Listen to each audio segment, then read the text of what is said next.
with that, we shall now proceed to the revision of Shabda Rupani and Dhatu Rupani.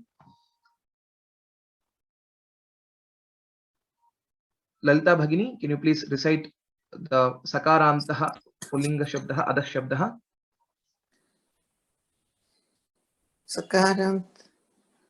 सकारांत पुल्लिंगः अधः शब्दः श्रूयते वा महोदय? श्रूयते. Yes, please continue.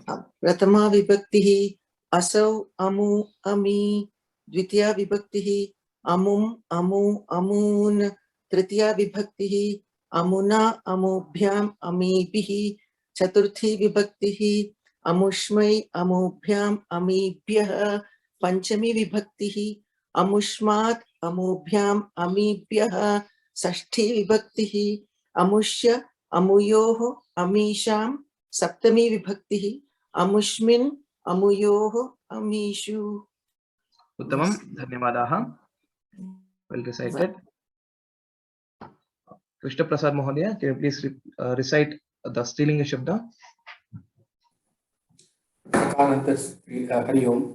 सकारांत स्त्रीलिंग अधः शब्दः असौ अमु अमुः अमुम् अमु अमुः अमुया अमुभ्याम् अमुभिः अमुष्यै अमुभ्याम् अमुभ्यः अमुष्याः अमुभ्याम् अमुभ्यः अमुष्याः अमुयोः अमुषाम् अमुष्याम् अमुयोः अमुषु. उत्तमं, धन्यवादाः. Gopalakrishnan Mohodaya, can you recite the Napumsakalinga Shabda? Ram Mohodaya. Sakarantah Napumsakalingah Adah Shabdah Adah Amu Amuni Adah Amu Amuni Amuna Amubhyam Amibihi Amubhyai Amushmai Amubhyam Amibhyah अमुष्यात् अमुष्मात् अमुभ्याम् अमीभ्यः अमुष्य अमुयोः अमीषाम् अमुष्मिन् अमुयोः अमीषु. उत्तमं, धन्यवादाः. So this is the Adah Shabda, a pronoun that is used instead of a noun. So the usage, for example, Asau Sita, असौ बालिका, अमु बालिके, अमुः बालिकाः, अमुम बालिकाम, etc. So this can be used to say this girl, this woman, etc. So this is for the Strilingas. In the same way, adaha mitram, so this friend, amu mitre, amuni mitrani.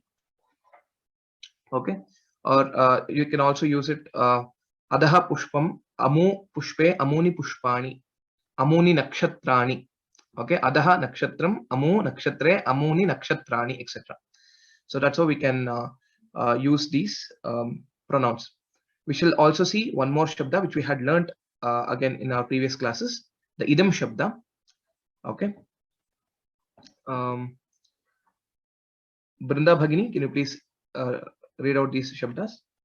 Makarantah pullingah idam shabdah ayam imau ime imam enam imau enau iman enan anena enena abhyam ebihi asmai abhyam ebhyah asmat abhyam ebhyah asya anayoho en. Please continue. Oh, sorry. Yeah. Huh. Anayoho yenayoho yesham asmin anayoho yenayoho yeshu. Uttamam, dhanyawadaha.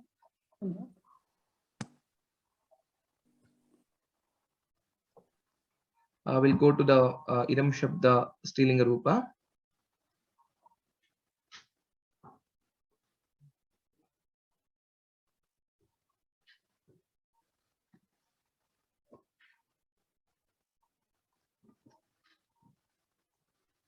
Okay. Shanta Bhagini, can you please read out the forms? Hari Om Mahodaya. Hari Om. मकारान्तः स्त्रीलिङ्गः इदं शब्दः इयम् इमे इमाः इमाम् एनाम् इमे एने इमाः एनाः अनया एनया आभ्याम् आभिः अस्यै आभ्याम् आभ्यः अस्याः आभ्याम् आभ्यः अस्याः अनयोः एनयोः आसाम् अस्याम् अनयोः एनयोः आसु. Uttamam, well recited. Dhanyawadaha. धन्यवादः महोदय. Okay.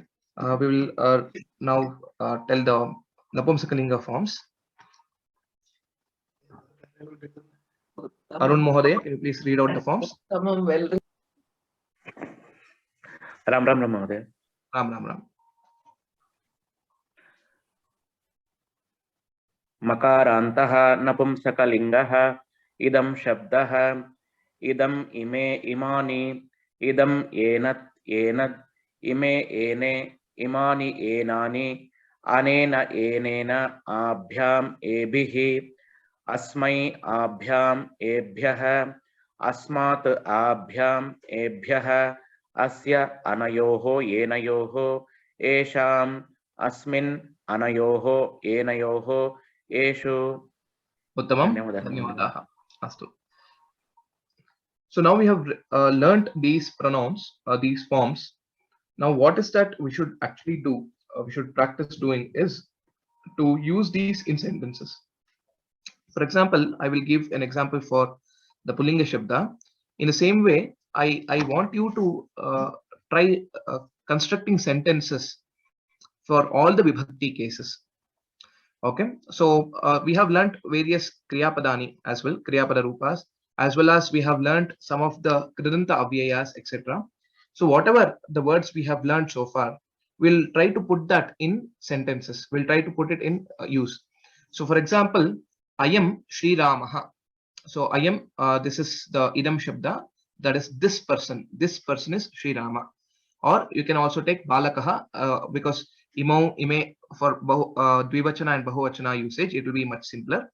So I am Balakaha Shalam Gachati. I am Balakaha Shalam Gachati.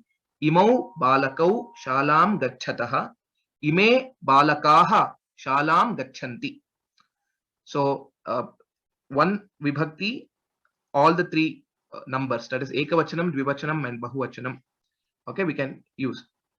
Now, Imam Balakam. So when it comes to Dvitiya Vibhakti, you can remember what is the meaning of these Vibhaktis from whatever we had learned from Prathama or even in some of the initial classes. So Imam is this Balaka for this person, okay? So or to this, etc. So that is the Dvitiya Vibhakti meaning. So Imam Balakam Krishnaha Pashyati. So Krishna will see this boy. Okay, that is the Dvitiya Vibhakti. Similarly, Imau Balakau Krishnaha Pashyati. Iman Balakan Acharyaha Pashyati. So Ayam Balakaha Shalam Gachati. Imam Balakam Shikshakaha Pashyati. Okay. Next, similarly, when we come to Tritiya Vibhakti, it is an instrument. So or it can be also, we can use the sentence with respect to in the passive voice. This was done, this was written by this student, etc. Okay. Anena Balakena Karyam Kritam. So this work was done by this student or by this Balaka, by this boy. So Anena Balakena Abhyam Balakabhyam Ebhihi Balakaihi. Okay. So similarly, Asmai Balakaya Dhanam Dadatu. Asmai Balakaya Pustakam Dadatu. Give a book to this student or to this boy. Asmai Chhatraya. Similarly, Abhyam Balakabhyam and then Ebhyaha Balakebhyaha. Okay. In this way, when we start constructing the sentences, the usage of these pronouns also will become more fluent, and also we'll be able to make use of all the aspects, all the grammar points that we have learned so far, and then try using it.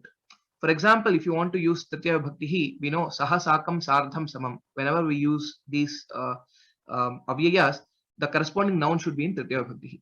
So Anena Balakena Saha mitram gacchati. Anena balakena saha shikshakah gacchati, etc. So we can make use of that and we can construct simple sentences.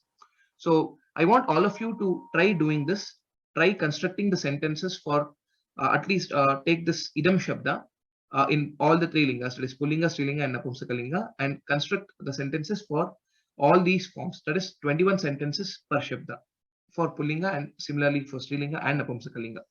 So the same thing can be extended for Adas Shabda or Tat Shabda, Etat Shabda, any other Shabda as well. But the key point to note is what is the meaning of these Shabda, what is the meaning of the Vibhakti and how to use it. So please start constructing and frame these sentences and keep practicing it. Okay, we shall proceed further now for the Kriyapada Rupani. This all we have learned earlier. We shall quickly revise this and proceed further. Radha Krishnan Mahodaya, can you please read out the forms? Bru dhatuhu vartamana lat dakaraha prabhaviti aha braviti aha brutaha ahatuhu bravanti ahuhu bravishi atha brutaha ahatuhu bruta bravimi bruvaha brumaha. Uttamam, dhanyavadaha. We'll go to the same dhatu in the Bhutakala. I request all the other students also who have not got a chance to please raise your hand so that I can give you a chance to read out the Shabdas. Prakash Mohini Bhagini. नमो नमः. Namaste. Bru धातुः भूतकालः लङ् लकारः अब्रवीत् अब्रूताम् अब्रुवन् अब्रवीः अब्रूतम् अब्रूत् Abruta. अब्रवम् अब्रूत अब्रवम् अब्रूव अब्रूम Abruva, Abruma. So please do not get confused. Yes, please do not get confused with respect to reading Hindi. Wherein in Hindi, usually the last letter or the in-between letters are actually, though it is represented in full, but it's pronounced in half. But in Sanskritam, we read however it is written, however it is represented. There is no difference. If it is half makara, then only we say it half makara. Otherwise, it will be full. For example, here abruma, it is not abrum, it is abruma. So please note that when reciting any Sanskrit words. Astu, please practice these forms in the same way as I said for the nama, that is the Subanta or the Shabda Rupani. In the same way for Kriyapadas also, we'll have to form sentences. Eshaha Krishnaha Shrunoti. Etau Balakau Shrunutaha. Ete Balakaha Shrunvanti. Tvam Shrunoshi, etc. So please always do these sentences and keep practicing it. That is the way you will be able to master these Shabdas. And also the usage of that, not just memorizing these Kriyapada Rupas, but you'll also have to use it correctly. Okay, we'll recite this Shabda now. NSL Narasimhan Mahodaya, can you please recite? Namo Namah. Namaste. Shru dhatuhu vartamana kalaha lat lakaraha shrunoti shrunutaha shrunvanti shrunoshi shrunutaha shrunuta shrunomi shrunavaha shrunuvaha shrunmaha shrunumaha. Uttamam. Dhanyavadaha. Okay, we'll proceed further to the Bhutakala of the same. Praveen Mahodaya. श्रु धातुः भूतकालः लङ् लकारः अशृणोत् अशृणुताम् अशृण्वन् अशृणोः अशृणुतम् अशृणुत अशृण्वम् अशृणुव अशृण्व अशृणुम अशृण्म. Uttamam. Well recited. Dhanyavadaha. One important aspect related to the Shru Dhatu is, if you see here, this is Shakara repha, and then you have a ukara, shru. But once you have in the forms, in the dhatu rupa forms, it is not shru, it is shri. That is shakara and rikara, not repha. So this is based on various grammar rules that shru dhatu will be transformed to shri, and hence if you see also the vartamana kala forms as well, it is shrunoti and not shrunoti.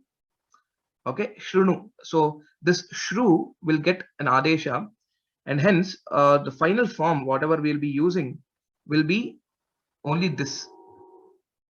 Okay, that is the repha, that is the rikara, not the repha. So please ensure that you don't say it as shrunu, shrunoti. It is shrunoti, shrunutaha, shrunvanti. Okay, please make a note of this important aspect of this dhatu. Okay, we'll go to the last set, the labdhatuhu, and we will recite these forms. Ramanujan Mahodaya. Ram Ram Ram महोदय। राम राम राम। लब्धातुः भूतकालः लं लकारः अलभत अलभेताम् अलबन्थ अलबथाः अलबेथाम् अलबध्वम् अलभे अलभावति अलभामहि। Uttamam, well recited. Dhanyawadaha. Okay, we'll go to the last. Jayalakshmi Bhagini. Ram Ram Ram Ram Ram. लब धातुः आज्ञार्थे प्रार्थनार्थे लोट लकारः लभताम लभेताम लभन्ताम लभस्व लभेताम लभध्वम लभै लभावहै लभामहै। Uttamam, well recited. Dhanyawadaha.